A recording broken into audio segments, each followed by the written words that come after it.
పెద్దలు సహచార మంత్రివర్గ సభ్యులు ఉత్తమ్ కుమార్ రెడ్డి గారు, మిత్రులు శ్రీధర్ బాబు గారు,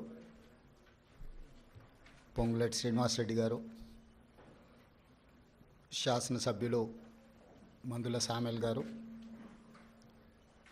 వేం నరేందర్ రెడ్డి గారు, మిగతా మిత్రులు ఈ పత్రికా సమావేశంలో పాల్గొనడం జరిగింది. ప్రధానంగా ఈ పత్రికా సమావేశంలో రెండు అంశాలను పాత్రికేయ మిత్రులకు వివరించాలని ఈ సమావేశాన్ని ఏర్పాటు చేయడం జరిగింది. మొదటిది, గత 4-5 రోజులుగా దేశవ్యాప్తంగా దుమారం, వివాదం, వాదనలు, ప్రతివాదనలు, ఆరోపణలు, ప్రత్యారోపణలు జరుగుతూ ఉన్నాయి. దానికి Gautam Adani group of companies కేంద్ర బిందువుగా ఈ చర్చలు కొనసాగుతున్నాయి. ఈ చర్చల సందర్భంగా అప్పుడప్పుడు, ముఖ్యంగా మొన్న మహారాష్ట్ర ఎన్నికల సందర్భంగా పాత్రికేయ మిత్రులు శ్రీ రాహుల్ గాంధీ గారి పత్రికా సమావేశంలో అదానీ గారి నుండి తెలంగాణ రాష్ట్ర ప్రభుత్వం, ఆ రాష్ట్ర ముఖ్యమంత్రి రేవంత్ రెడ్డి గారు నిధులను స్వీకరించిండ్రు కదా, కాంగ్రెస్ పార్టీ ఏ విధంగా అదానీ గారి తప్పులను ప్రశ్నిస్తారు అని చెప్పి పాత్రికేయ మిత్రులు ప్రస్తావించడం జరిగింది. పాత్రికేయ మిత్రులకు చాలా సందర్భాలలో నేను వివరణ ఇచ్చిన, రాహుల్ గాంధీ గారు కూడా విస్పష్టంగా ఒక అంశాన్ని ప్రస్తావించారు.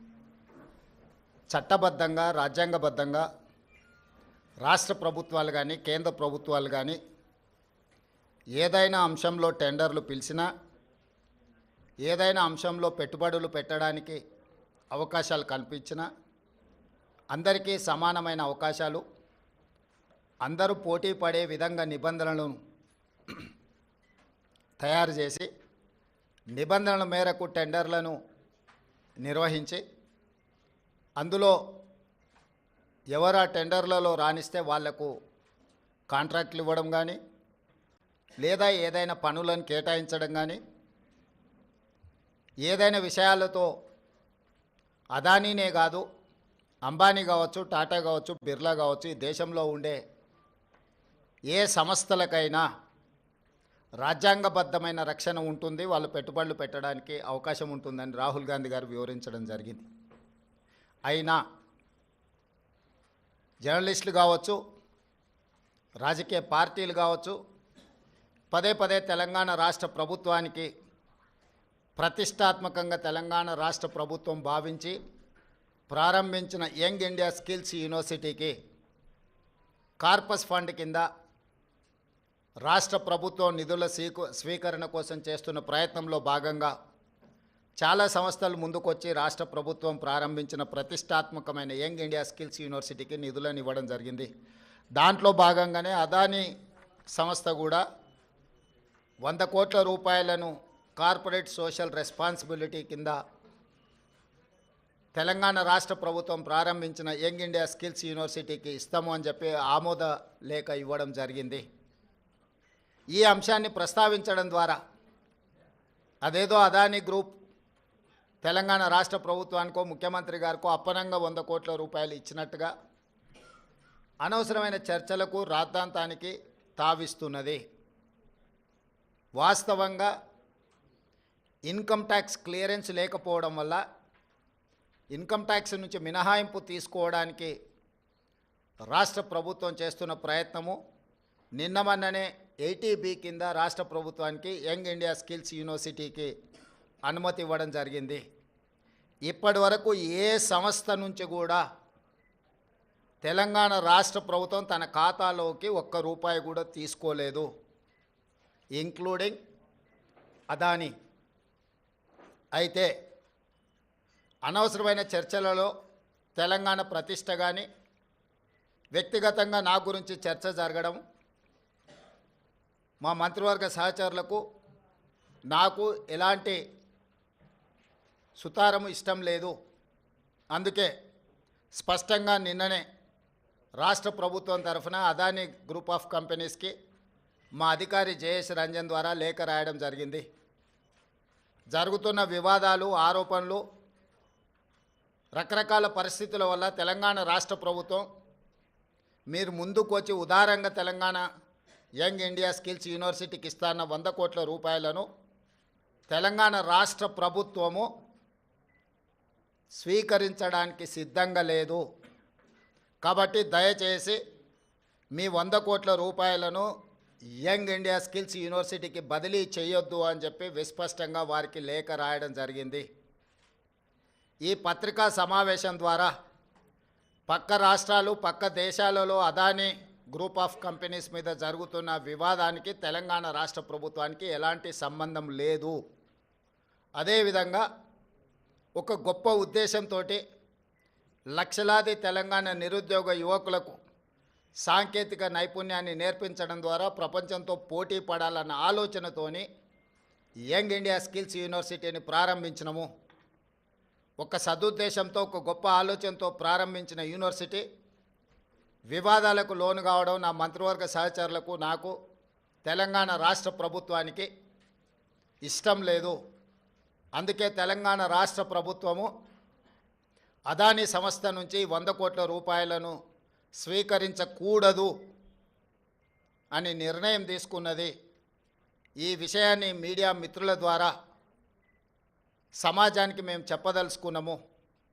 అనవసరమైన వివాదాలలో మా రాష్ట్ర ప్రభుత్వాన్ని, మమ్మల్ని లాగొద్దు అని చెప్పి మీడియా మిత్రులందరికీ కూడా నేను సూచన చేస్తున్నా. రాజకీయ పార్టీలకు కూడా నేను సలహా ఇవ్వదలుచుకున్నా. రాష్ట్ర ప్రభుత్వ ప్రయోజనాల కోసం తీసుకున్న నిధులను కూడా రాజకీయ కోణంలో ఆరోపణలు చేయడం ద్వారా నిరుద్యోగ యువకులకు నష్టపరిచే విధంగా వ్యవహరించే వాళ్లకు రాష్ట్ర ప్రభుత్వం ఈ నిర్ణయం తీసుకున్నది. వాళ్ళందరూ కూడా ఈ అంశాన్ని పరిగణలోకి తీసుకోవాల్సిందిగా నేను ఈ సందర్భంగా తెలియజేస్తున్నా. అదేవిధంగా ప్రతిసారి ఢిల్లీకి ముఖ్యమంత్రి కానీ, మంత్రులు కానీ పర్యటనకి వెళ్ళాలనుకున్నప్పుడల్లా మీడియా మిత్రులు మంత్రివర్గ సమావేశం, అధిష్టానంతో చర్చలు అయిపోయింది. మంత్రివర్గం శాఖలు బంద్ చేయడం, శాఖలలో కూడా మళ్ళా ఎవరికి ఏది ఇవ్వాలనో అన్నిటినీ మీరే నిర్ణయిస్తున్నారు. ఈ ఢిల్లీ పర్యటన ఓం బిర్లా లోక్సభ స్పీకర్ గారి కూతురు యొక్క వివాహ కార్యక్రమం ఉన్నది. గతంలో నేను, ఉత్తమ్ కుమార్ రెడ్డి గారు, కోమటిరెడ్డి వెంకటరెడ్డి గారు పార్లమెంట్లో సభ్యులుగా మేము ఉన్నాం. వారితో మాకు వ్యక్తిగతంగా పరిచయం ఉన్నది. వారు ప్రత్యేకంగా ఆహ్వానించారు కాబట్టి ఓం బిర్లా కూతురు వివాహానికి హాజరు కావాలి అని చెప్పి నేను, ఉత్తమ్ కుమార్ రెడ్డి గారు ఢిల్లీకి వెళ్తున్నాము. ఈ పర్యటనకు రాజకీయ ప్రాధాన్యత లేదు. ఈరోజు సాయంత్రం వివాహ కార్యక్రమంలో పాల్గొని రేపు తెలంగాణకు సంబంధించిన లోక్సభ, రాజ్యసభ సభ్యులతో ఒక సమావేశాన్ని ఏర్పాటు చేసి రాష్ట్ర ప్రభుత్వానికి రావాల్సిన నిధులు, ఇవ్వవలసిన అనుమతుల మీద కేంద్ర ప్రభుత్వంలో మంత్రులను, ప్రధానమంత్రితో సహా లోక్సభలో ప్రస్తావించడానికి అవసరమైన విషయాలను వాళ్ళతో చర్చించి వాళ్ళకు కొన్ని సూచనలు చేసి దానికి సంబంధించిన లేఖలు మా పార్లమెంట్ సభ్యులందరికీ కూడా ఇచ్చి పార్లమెంట్లో ప్రస్తావించడానికి అవసరమైన సమాచారాన్ని వాళ్ళకి ఇవ్వడం ద్వారా తెలంగాణ రాష్ట్ర ప్రజల యొక్క ప్రయోజనాలను, రాష్ట్రానికి రావాల్సిన నిధులను, అనుమతులను రాబట్టుకోవడానికి ఒక కార్యాచరణ రేపు నిర్ణయించుకుంటాము. అదే కాకుండా ప్రధానంగా ఎయిర్పోర్ట్స్ విషయంలో, మెట్రో రైలు విషయంలో, అదేవిధంగా నీటి కేటాయింపుల విషయంలో ఇట్లా ప్రధానమైన అంశాలు కేంద్ర ప్రభుత్వం దగ్గర దీర్ఘకాలికంగా వాయిదా పడుతూ వస్తున్నాయి.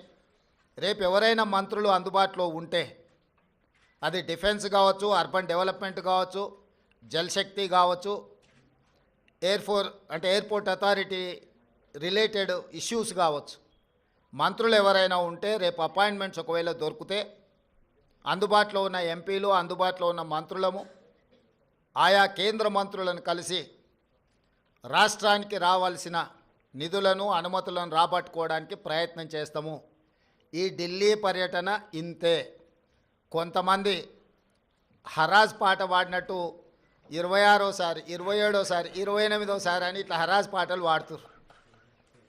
వాళ్ళలాగా పైరవీల కోసమో, కాళ్ళు పట్టుకోవడానికో, కేసులను ఎత్తేయించుకోవడానికో మోడీ ముందు మొక్కలిల్లడానికో ఢిల్లీకి వెళ్ళడం లేదు. కేంద్ర ప్రభుత్వాన్ని అవసరమైతే నిలదీసైనా రాష్ట్ర ప్రభుత్వానికి రావాల్సిన నిధులు అనుమతులను తెచ్చుకోవడానికే మేము ఢిల్లీ పర్యటన చేస్తున్నాము. ఎవరి కాల్లో పట్టుకోవడానికో, కేసుల నుంచి తప్పించుకోవడానికో, గవర్నర్ నుంచి అనుమతి ఇవ్వకుండా ఆపుకోవడానికో మా ప్రయత్నం కాదు. వాళ్ళకి నేను సూచన చేస్తున్నా, మీరు 10 సంవత్సరాలు నిర్లక్ష్యం చేయడం వల్ల రాష్ట్రానికి తీరని అన్యాయం జరిగింది. కేంద్ర ప్రభుత్వాన్ని ప్రశ్నించాల్సిన మీరు కేంద్ర ప్రభుత్వంతో అంటగాగి మనకు బయ్యారం ఉక్కు కర్మాగారం కావచ్చు, కాజీపేట రైల్వే కోచ్ ఫ్యాక్టరీ కావచ్చు, IIITలు కావచ్చు, లేకపోతే గిరిజన యూనివర్సిటీ కూడా 10 సంవత్సరాలు ఆలస్యం కావచ్చు, ఎన్టీపీసీ ద్వారా ప్రారంభించాల్సిన 4000 మెగావాట్ల విద్యుత్ అంశం కావచ్చు, బ్యాక్వర్డ్ డిస్ట్రిక్ట్స్ డెవలప్మెంట్ ఫండ్స్ కావచ్చు, బీఆర్జీఎఫ్, ఇట్లాంటివి కూడా చాలా విషయాలలో తెలంగాణ రాష్ట్రానికి 10 సంవత్సరాలలో వేల కోట్ల నష్టం జరిగింది. అది మన హక్కు, ఎవరి దయనో కాదు. మన హక్కుల కోసం మనం ఢిల్లీలో పర్యటించాలి, కేంద్ర ప్రభుత్వాన్ని కలవాలి, కేంద్ర ప్రభుత్వం నుంచి నిధులు తెచ్చుకోవాలి. ఇది భారతీయ జనతా పార్టీ ట్రెజరీ నుంచి ఇవ్వడం లేదు, కేంద్ర ప్రభుత్వ ట్రెజరీ నుంచి ఇవ్వాల్సి ఉంది. ఇది ఫెడరల్ స్ట్రక్చర్ ఉన్న ప్రభుత్వము, యూనియన్ ఆఫ్ స్టేట్స్. వివిధ రాష్ట్రాలతో కూడుకున్న కేంద్ర ప్రభుత్వం వివిధ రాష్ట్రాలకు ఇవ్వాల్సిన నిధులను ఖచ్చితంగా ఇవ్వాల్సిందే. రాజకీయ పక్షపాత వైఖరితోనే నిర్లక్ష్యం వహించిన, లేకపోతే అన్యాయం చేసినా ప్రస్తావించడానికి పర్యటన చేయాలి. మన అంశాలను వాళ్ళ దృష్టికి తీసుకెళ్లకుండా రాష్ట్రానికి నిధులు వస్తాయనో, అనుమతులు వస్తాయనో ఫామ్ హౌస్లో పండుకుంటే రాష్ట్ర ప్రజలకు ప్రయోజనం ఉండదు. అందుకే ఎన్నిసార్లైనా వెళ్తాము ఢిల్లీకి. తప్పకుండా ఢిల్లీ నుంచి రాబట్టుకోవాల్సిన నిధులను అన్నిటినీ రాబట్టుకుంటాము. అప్పుడే తెలంగాణ రాష్ట్రం అభివృద్ధి జరుగుతుంది. తెలంగాణ రాష్ట్ర హక్కులను మనం కాపాడిన వాళ్ళం అవుతాము. మీ కడుపు మంట మాకు తెలుసు, మీ దుఃఖము మాకు తెలుసు.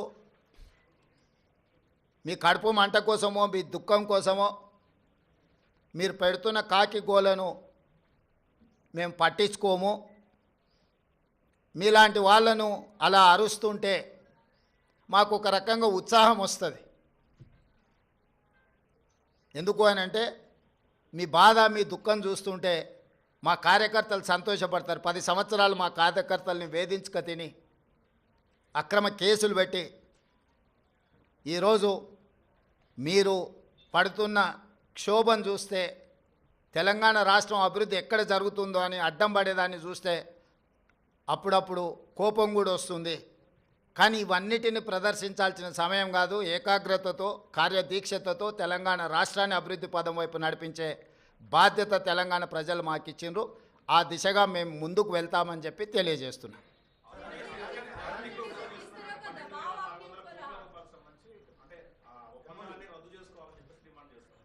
ఎవరు ఇప్పుడు వాళ్ళ ప్రభుత్వంలో ఉన్నప్పుడు వాళ్ళు చేసిన ఒప్పందాలు చాలా ఉన్నాయి. వాటి వివరాలన్నీ నేను ఇస్తా.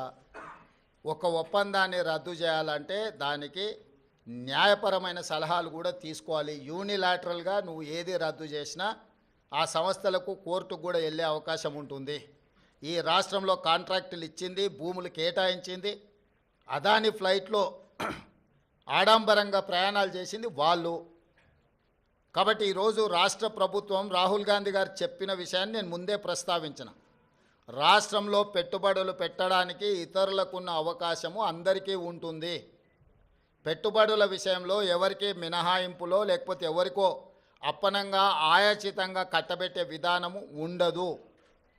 ఒక పక్కన రాష్ట్రానికి పెట్టుబడులు రావడం లేదని మాట్లాడతారు, ఇంకొక పక్కన పెట్టుబడులు వస్తే వాటిని రద్దు చేయంట అంటున్నారు. అసలు మీ విధానం ఏందో ముందు బయటికి రాండి.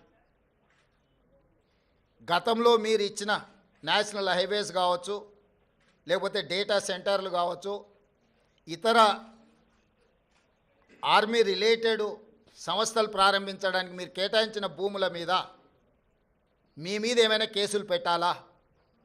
అదానితో మీరు చేసుకున్న ఒప్పందాలను రద్దు చేయాల్సి వస్తే మీరు చేసుకున్న వాటిని మీ మీద కేసులు కూడా పెట్టాల్సి వస్తుంది.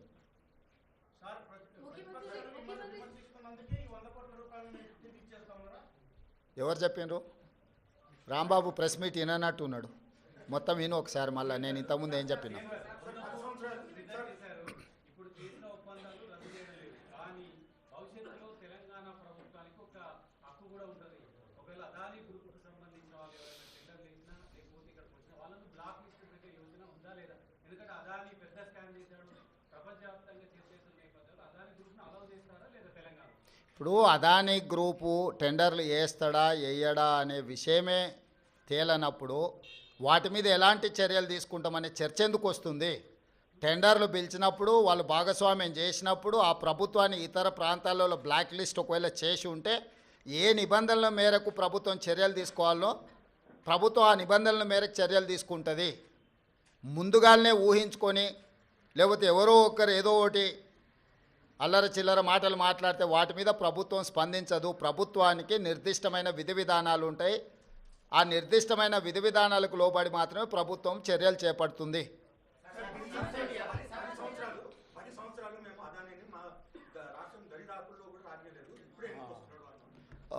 ఆ లిస్టు కాగితం ఇక్కడ తీసుకో, ఎన్ని ఇటు.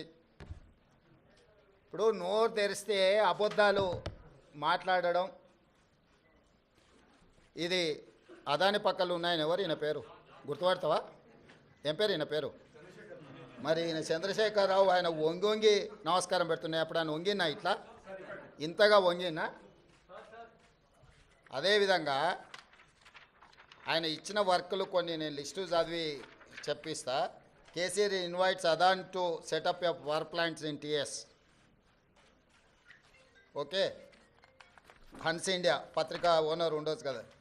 Business baron Adani meets to KCR, Times of India. ఇగో ఈ బుద్ధిమంతుడు ప్రబుద్ధుడు అదాని సంఖలో దూరిండు. ఈ సిగ్గులేనోడు అదాని గురించి నా గురించి మాట్లాడతాడు. అట్లనే ఒక లిస్ట్ ఉంటుంది కదా, వేరే పేపర్ ఇంత ఉందా, 12-13 లిస్టు ఉంటుంది చూడు ఒకటి. నేను ఆ లిస్టు చదివి వినిపిస్తాను నీకు. ఎన్ని ఇచ్చిండ్రో వాళ్ళు, ఎన్ని నేషనల్ హైవేస్ ఇచ్చిర్రు, ఎన్ని డేటా సెంటర్లు ఇచ్చిండ్రు. ఒకవేళ సిద్ధంగా ఉన్నాడు ఆయన ఇచ్చిన అన్నిటి మీద విచారణకు. మళ్ళీ విచారణ ఏంగానే చూసిరా నా మీద కేసులు పెడుతురని ఒకలా ఏడుపులు ఏడుస్తుంటాడు. పెట్టూరి జైలుకు పోతానే ఆయన్నే అంటాడు. ఎప్పుడెప్పుడు జైలుకు పోదామా, జైల్లో పోయి ఉందామా అని ఆయన ఏమనుకుంటున్నట్టు. నిన్నవానేదో పేపర్లో చూసిన జైలుకు పోయిన వాళ్ళు అందరూ అయినరానా? ఆ లెక్కన ముందుగాల వాళ్ళ చెల్లెలు పోయింది. మరి ఆల్రెడీ వాళ్ళ చెల్లెలు జైలుకు పోయి వచ్చింది. అట్లా కూడా ఈయనకు అవకాశం లేదు కదా. ఆ ఛాన్స్ ఒకవేళ తీసుకుంటే కేసీఆర్ ఫ్యామిలీలా ఆల్రెడీ వాళ్ళ చెల్లెలు జైలుకు పోయి వచ్చింది. ఆ ఛాన్స్ ఆల్రెడీ వాళ్ళ చెల్లెలు కొట్టేసింది. ఆ ఫ్యామిలీలో ఉన్న పోటీని తట్టుకోలేక. కాబట్టి ఇట్లాంటి చిల్లర ఆలోచనలు మానాలి. 10 ఏళ్ళు మంత్రి చేసినోడు, అమెరికాలో చదువుకొచ్చినోడు, కొంచెమన్నా జ్ఞానంతో కొంచెమన్నా ఆలోచన విజ్డమ్ వాడాలి కదా. ఆ విజ్డమ్ వాడకుండా అన్ని చిల్లర మాటలు మాట్లాడుకుంటా Adani Elbit systems defence unit at Mamidipalli operational BRS టైంలో ఇచ్చిండ్రు. అదేవిధంగా missile cell manufacturing unit at Mamidipalli under construction BRS ఇచ్చింది. Microsoft data centre at Ellikatta BRS ఇచ్చింది.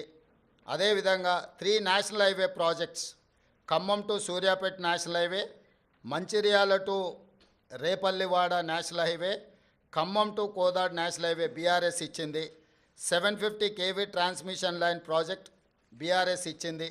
ఇన్ని ప్రాజెక్టులు బీఆర్ఎస్ ఇచ్చి ఈరోజు same counter drone manufacturing unit at Mamidipalli BRS ఇచ్చింది. ఇన్ని ప్రాజెక్టులు బీఆర్ఎస్ అదానికి ఇచ్చి అదానితో అంటగాగి అదాని దగ్గర కమిషన్లు మెక్కి నేను చేసిన ప్రయత్నం అదాని సిఎస్ఆర్ ఫండ్స్ నుంచి తెలంగాణ నిరుద్యోగ యువకుల కోసం వాళ్ళ భవిష్యత్తును నిర్మించడం కోసం ఆలోచన చేసి యంగ్ ఇండియా స్కిల్స్ యూనివర్సిటీకి లక్షలాది తెలంగాణ నిరుద్యోగ యువకులకు ప్రయోజనం చేకూర్చే విధంగా సిఎస్ఆర్ ఫండ్స్ కింద 100 కోట్లు తీసుకొస్తే అది రాష్ట్రానికి ప్రయోజనం.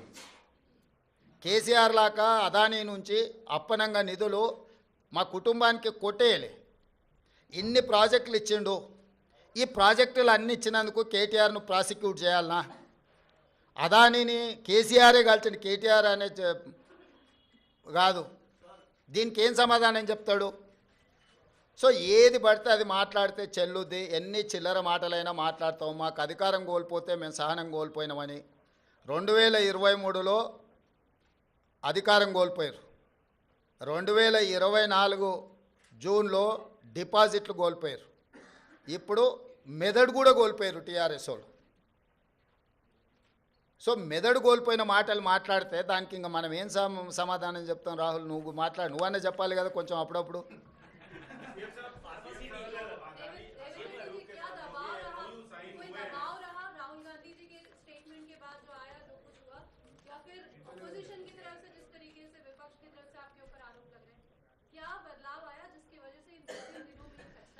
बदलाव नहीं है, ये कंट्रोवर्सीज में मैं जाना नहीं चाहता हूँ, क्योंकि अदानी ग्रुप से मैं किसी पार्टी के लिए, हमारे कांग्रेस पार्टी के लिए नहीं तो हमारे परिवार के लिए एक पैसा नहीं लिए। जो तेलंगाना राज्य सरकार ने जो कदम उठाया निरुद्योग युवता के लिए यंग इंडिया स्किल्स यूनिवर्सिटी, क्योंकि लाखों के युवता आज without any skill they are not getting any employment. So I wanted to teach my students skill. उसी के लिए CSR corporate social responsibility funds हम अदानी से 100 crore in principle we have taken a letter. अभी तक एक पैसा भी हमारे तेलंगाना सरकार के खाता में नहीं आया. तो इसीलिए ये कंट्रोवर्सी में बगल के राज्य में कुछ करप्शन, बगल के देश में कुछ करप्शन, ये सब करप्शन के बारे में जब चर्चा हो रहे थे तब तेलंगाना के चर्चा मुझे अच्छा नहीं लगा, क्योंकि हम नियत से सरकार चला रहे, नियत से चलाने के लिए हम लोग कोशिश कर रहा है. तो तेलंगाना राज्य के बारे में कोई भी कुछ गलत फहमी से कुछ गलत कहा तो हमारे लिए ठीक नहीं है, क्योंकि कुछ कम 3 लाख करोड़ रुपए बजट है तेलंगाना राज्य के. तो उसमें 100 करोड़ रुपए के लिए हम लोग इतना अलिगेशंस फेस करने का ज़रूरत नहीं है. मैं और मेरे कैबिनेट मिनिस्टर हम लोग ये सोचे कंट्रोवर्सी में हम जाना क्यों. तो कंट्रोवर्सी से दूर रहने के लिए हमारे राज्य सरकार ने ये निर्णय लिया हुआ है. हमारे ऊपर कोई किसी ने दबावट करने वाले नहीं है, किसी ने दबावट किए तो हम लोग सुनने वाले भी नहीं है. मेरे डेफिनेटली नुकसान है, मगर कंट्रोवर्सी से ज़्यादा नुकसान नहीं है.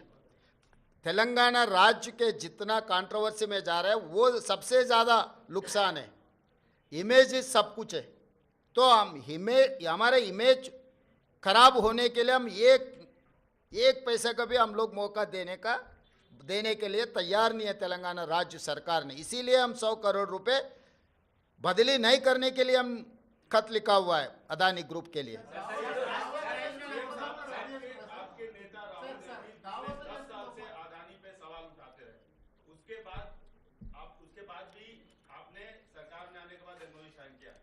केवल एक आरोप लगने से, एक उनके खिलाफ वारंट जारी होने से, वो भी दूसरे देश में, ऐसा निर्णय लेना क्या आपको उचित लगता है? नहीं, ये मैं इसी राहुल गांधी 10 साल से बोल रहे थे, उसके बावजूद आपकी भाई मीटिंग्स हुई हैं? 10 साल से जो मोदी जी ने out of the way Mumbai airport के बारे में प्रस्ताव किया था राहुल जी ने, और बाकी के पब्लिक सेक्टर यूनिट जैसा मोदी जी ने अदानी जी को दिया हुआ है, उसके खिलाफ है. लेवल प्लेइंग फील्ड इक्वल दे तो कोई अदानी, अंबानी या टाटा, बिरला किसी के लिए कांग्रेस पार्टी खिलाफ नहीं है. Out of the way without any rule and regulation किसी के लिए बेनिफिट हो रहा है तो हर किसी को हम खिलाफ हमारा आवाज़ उठाएंगे. हमारे नेता लोकसभा के नेतृत्व में, उनके नेतृत्व में लोकसभा में भी आगे हम लोग ये मुद्दा उठाने वाले हैं कि जो अगेंस्ट रूल जो कुछ भी होता है उसके खिलाफ है. कोई किसी इन्वेस्टमेंट के लिए नहीं तो किसी फर्म के लिए, किसी कॉरपोरेट कंपनी के खिलाफ नहीं है हम लोग, क्योंकि हम लोग 50 साल के ऊपर हम सरकार चलाए, हम लोग लिबरलाइजेशन पॉलिसी लाए, हम लोग MNC इन्वेस्टमेंट लाए इस देश में. तो हम लोग इन्वेस्टमेंट्स के खिलाफ नहीं है. जो रूल के खिलाफ जो कार्रवाई चल रहा है, रूल के खिलाफ जो इन्वेस्टमेंट दे रहा है, जो सरकार के प्रॉपर्टीज पल्ली बटानी जैसा दे रहा है ऐसे मुफ्त में जो दे रहा है उसके लिए खिलाफ है राहुल गांधी और कांग्रेस पार्टी। तो जब मेरा नेता जो आवाज़ उठाएंगे, मेरे नेता के साथ चलने का जिम्मेदारी मेरा है। इसीलिए मेरा नेता जो बात उठा रहा है, बार बार मेरे नेता राहुल गांधी जी ने जो कह रहा है, उनके साथ में कदम कदम चलाने का मेरी जिम्मेदारी है।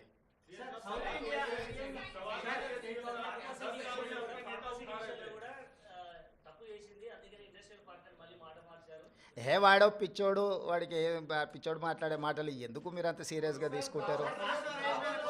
మహారాష్ట్ర ఎన్నికల్లో ఈవీఎంలు అనేది ఒక ఆరోపణలు వస్తున్నాయి. దీన్ని ఈవీఎంలు ఉండాలంటారా, మీరు పోస్టల్ బ్యాలెట్ పోవాలంటారా, ఏమంటారా యాజ్ ఏ ముఖ్యమంత్రిగా?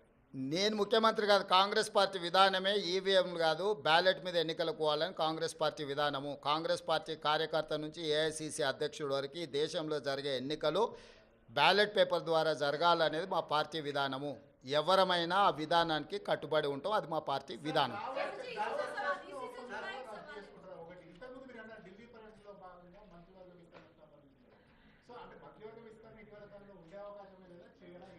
ఇప్పుడు నువ్వేమేం శాఖలు ఇచ్చినావు, ఎవరికి ఇచ్చినావు ఫస్ట్ అది చెప్పు.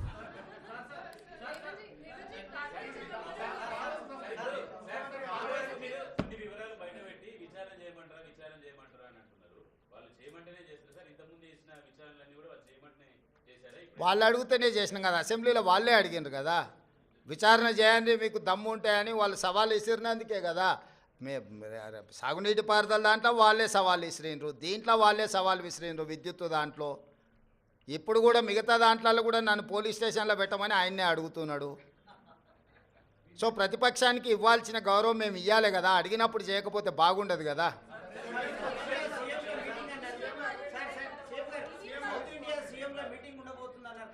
ఇప్పటికాడికైతే దీనికి మహారాష్ట్ర ఓటమి మీద మాట్లాడుతూ కేంద్ర మంత్రి కిషన్ రెడ్డి ఇక్కడ జనాలు నమ్మలేదు, మహారాష్ట్రలో కూడా కాంగ్రెస్ హామీలను నమ్మలేదు కాబట్టి ఇన్ని రోజులు తిరిగిన పైసలు వేస్ట్ అయిపోయినాయి, తిరిగిన పెట్రోల్ వేస్ట్ అయిపోయిందని చెప్పి వాళ్ళు చెప్తున్నారు. కిషన్ రెడ్డి గారికి ఒక విషయం స్పష్టంగా మీరు చెప్పండి, మీ ద్వారా నేను కూడా చెప్తాను. ఈ దేశంలో 2 లోక్సభ ఎలక్షన్స్ జరిగినాయి. లోక్సభ ఎలక్షన్లు అనేటివి ప్రధానమంత్రికి సంబంధించిన ఎన్నికలు. ఒకటి కేరళ వాయనాడ్లో ప్రియాంక గాంధీ, 2 నాందేడ్లో మహారాష్ట్ర. మహారాష్ట్ర మేము గెలిచినామని గొప్పలు చెప్పుకొని జబ్బలు జరుచుకుంటున్నాడు కిషన్ రెడ్డి అక్కడ. ఈ 2 పార్లమెంట్లల్లో నరేంద్ర మోడీని ఓడించి అక్కడి ప్రజలు రాహుల్ గాంధీ నాయకత్వాన్ని, మల్లికార్జున్ ఖర్గే నాయకత్వాన్ని బలపరిచినరు. మహారాష్ట్రలో రాష్ట్ర ప్రభుత్వానికి సంబంధించిన ఓటు మహాయుతికి వేసిండ్రు, కేంద్ర ప్రభుత్వానికి సంబంధించిన ఓటు రాహుల్ గాంధీకి వేసారు. అన్ని అసెంబ్లీలు ఓడిపోయినా నాందేడ్ పార్లమెంట్లో రవీంద్ర చౌహాన్ కాంగ్రెస్ పార్టీ గెలిచింది. దీన్ని బట్టి నరేంద్ర మోడీ నాయకత్వాన్ని, ఆ మంత్రివర్గంలో పనిచేస్తున్న కిషన్ రెడ్డిని చీదరించుకున్నారు, చీకొట్టిరు మహారాష్ట్ర ప్రజలు. కేరళలో రాహుల్ గాంధీ గారికి వచ్చిన మెజారిటీ కంటే ప్రియాంక గాంధీ గారికి ఎక్కువ మెజారిటీ వచ్చింది. ఓటింగ్ పర్సంటేజ్ రాహుల్ గాంధీ గారు పోటీ చేసినప్పుడు 75%, ప్రియాంక గాంధీ గారు పోటీ చేసినప్పుడు 65%. రాహుల్ గాంధీ గారికి 3,64,000 మెజారిటీ వస్తే ప్రియాంక గాంధీ గారికి 4,10,000 మెజారిటీ వచ్చింది. అంటే మోడీ నాయకత్వాన్ని కేరళ తిరస్కరించడమే కాకుండా మహారాష్ట్రలో అద్భుతమైన విజయం సాధించినని గొప్పలు చెప్పుకుంటున్న బీజేపీని పార్లమెంటులో, నాందేడ్ పార్లమెంట్లో ఎక్కడైతే ఉత్తమ్ కుమార్ రెడ్డి గారు ఇన్ఛార్జిగా వ్యవహరించారో ఆ సీటు కాంగ్రెస్ పార్టీ గెలిచింది. ఈ మాత్రం ఇంగిత జ్ఞానం కూడా బీజేపీ నాయకులకు, ముఖ్యంగా కిషన్ రెడ్డి గారికి లేకపోవడం, అలాంటి ఇంగిత జ్ఞానం లేని వ్యక్తిని కేంద్ర మంత్రిగా చేయడం అనేది మన దురదృష్టం. కాబట్టి కేంద్రము రాష్ట్రము 2 వేరు. రాష్ట్రానికి సంబంధించిన తీర్పు ప్రజలు ఒక రకంగా ఇచ్చారు, కేంద్రానికి సంబంధించిన తీర్పు ఇంకొక రకంగా ఇచ్చారు. కర్ణాటకలో 3 అసెంబ్లీ ఎన్నికలు జరిగితే 3 బీజేపీ అత్తా లేదు పత్తా లేదు కాంగ్రెస్ పార్టీ గెలిచింది. వెస్ట్ బెంగాల్లో 6 అసెంబ్లీలు జరిగితే ఒక్క సీట్లో కూడా నాకు తెలిసినంతవరకు బీజేపీకి డిపాజిట్ కూడా రాలేదు, ప్రతిపక్ష పార్టీలు గెలిచినాయి. ఈ రకంగా దేశంలో ఏ కొనను చూసినా మోడీ నాయకత్వాన్ని తిరస్కరించిన విషయాన్ని కప్పిపుచ్చుకోవడానికి మహారాష్ట్రలో మీ ప్రభుత్వం ఉంది, మీ ప్రభుత్వం ఏర్పడ్డది. జార్ఖండ్లో మా ప్రభుత్వం ఉంది, మా ప్రభుత్వం ఏర్పడ్డది. మహారాష్ట్రలో మీకు కొన్ని సీట్లు పెరిగినాయి, జార్ఖండ్లో మాకు కొన్ని సీట్లు పెరిగినాయి. ఇందులో ఏంది గొప్ప, ఏంది వాళ్ళు సాధించింది? ఎందుకు సంబరాలు చేసుకుంటారో నాకైతే అర్థం కాలే.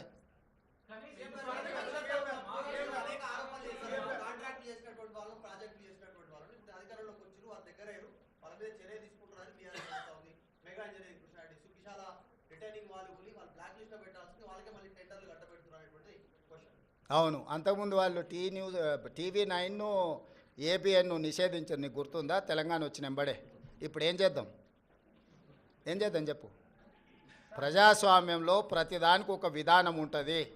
వాడెవడో ఎల్లయ్య పుల్లయ్య బోడిగాడు ఏదో చెప్పిండని చెప్పి అట్లా వ్యవహరించదు ప్రభుత్వం ఏది వ్యవహరించాలన్నా రాజ్యాంగ పరిధికి లోబడే వ్యవహరిస్తుంది. ఇవాళ విచారణ వచ్చిన దానికి విచారణ ఎదుర్కోకుండా ఏందేందో వాదనలు తీసుకొస్తారు. ఒక్కటి నువ్వు పిచ్చిగా ఒకటి క్లారిటీ పెట్టుకో, సైకో రామ్ అంటే తెలుసు కదా, అంతే. ఇక ఆయన పరిస్థితి ఆయనకే అర్థం కావట్లేదు. ఆయన పక్కలో ఉన్న వాళ్ళే పక్కకు వచ్చి ఫోన్ చేస్తారు, అన్న ఇటు పిచ్చిలేసినట్టుంది, ఏందేదో మాట్లాడుతుండు. కాబట్టి ఇప్పటి నుంచి సైకో రామ్ అని ఫిక్స్ అయిపో. Thank you.